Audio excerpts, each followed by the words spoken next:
आसमान रोशनी से भर गया और एक फरिश्ता उतरा। फरिश्ते ने घोषणा की, आज तुम्हारे लिए एक उद्धारकर्ता का जन्म हुआ है, यीशु। तुम उसे बेतलेहेम के एक स्टेबल में पाओगे। चरवाहे तुरंत स्टेबल की ओर दौड़े। वहां पहुंचकर उन्होंने बच्चे यीशु को देखा और परमेश्वर का धन्यवाद किया। बहुत साल पहले जूदिया नाम के एक छोटे से देश में मैरी नाम की एक जवान और ईमानदार लड़की रहती थी। मैरी शांत स्वभाव की, सीधी सादी और सच्चाई में विश्वास रखने वाली लड़की थी।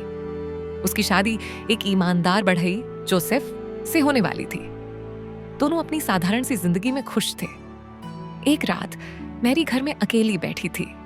अचानक कमरे में एक तेज उजाला फैल गया, जैसे आसमान की रोशनी धरती पर उतर आई हो। उस उजाले के बीच एक फरिश्ता खड़ा था। मैरी डर गई, लेकिन फरिश्ते ने नम्रता से कहा, मैरी, डरो मत, परमेश्वर ने तुम्हें चुना है। तुम एक बहुत खास बच्चे को जन्म दोगी। उसका नाम यीशु होगा। वह दुनिया को प्यार और शांति देगा।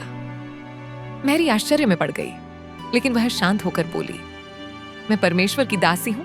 जैसा आप कह रहे हैं, मैं उसे स्वीकार करती हूं।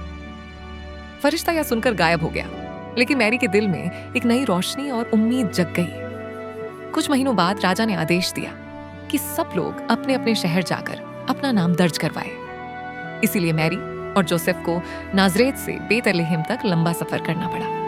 यात्रा कठिन थी और मैरी के बच्चे के जन्म का समय बहुत पास था।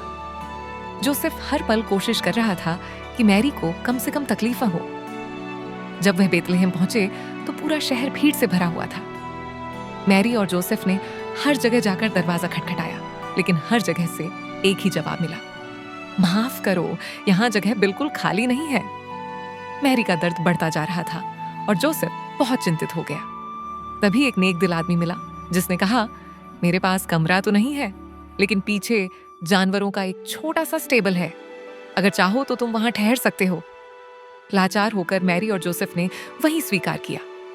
स्टेबल मिट्टी का था। चारों तरफ गाय, भेड़ और ऊंट बंधे थे, लेकिन वही उनकी एकमात्र शरण थी। उसी रात उसी साधारण स्टेबल में मैरी ने एक प्यारे से बच्चे को जन्म दिया, बच्चे यीशु को। मैरी ने उसे कपड़े में लपेटकर एक छोटी सी चरनी में लिटा दिया। बेतलेहेम के पास पहाड़ी पर कुछ चरवाहे अपनी भेड़ों की रखवाली कर रहे थे। तभी अचानक आसमान रोशनी से भर गया और एक फरिश्ता उतरा। फरिश्ते ने घोषणा की, आज तुम्हारे लिए एक उद्धारकर्ता का जन्म हुआ है, यीशु। तुम उसे बेतलेहेम के एक स्टेबल में पाओगे। चरवाहे तुरंत स्टेबल की ओर दौड़े। वहां पहुंचकर उन्होंने बच्चे यीशु को देखा और परमेश्वर का धन्यवाद किया। बहुत दूर 3 विद्वान सितारों का अध्ययन कर रहे थे। अचानक उन्हें आसमान में एक चमकदार सितारा दिखा। उन्होंने समझ लिया कि यह कोई दिव्य संकेत है।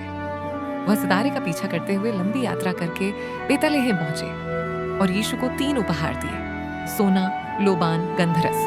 उन्होंने यीशु को भविष्य का राजा माना। उस रात बेतलेहेम के एक छोटे से स्टेबल में उम्मीद, शांति और प्यार का जन्म हुआ। और यही है क्रिसमस का असली अर्थ, परमेश्वर का प्यार हर इंसान के लिए, चाहे वह अमीर हो या गरीब।